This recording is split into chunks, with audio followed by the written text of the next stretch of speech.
Hello, everyone. How are you, my friend? Are you two? Are you one?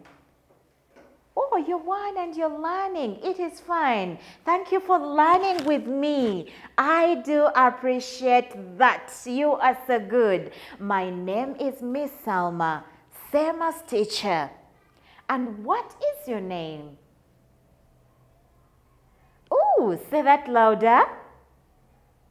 What a beautiful name you have. Thank you for joining me today. Yesterday we talked about different sounds made by the animals at home, animals in our environment. And I gave you an assignment.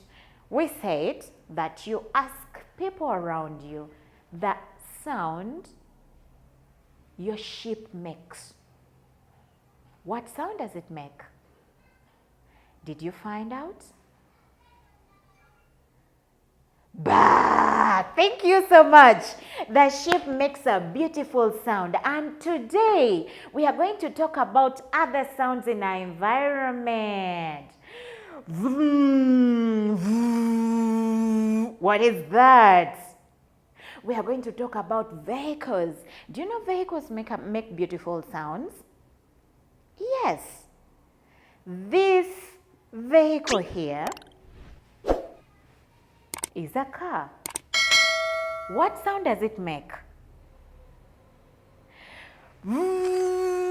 And you know it is a car. And sometimes when mommy or daddy comes back, or you're in the road you want to cross, and you're crossing badly with mommy, then a car will hoot, beep, beep, beep, beep, such that you move aside and then the car passes.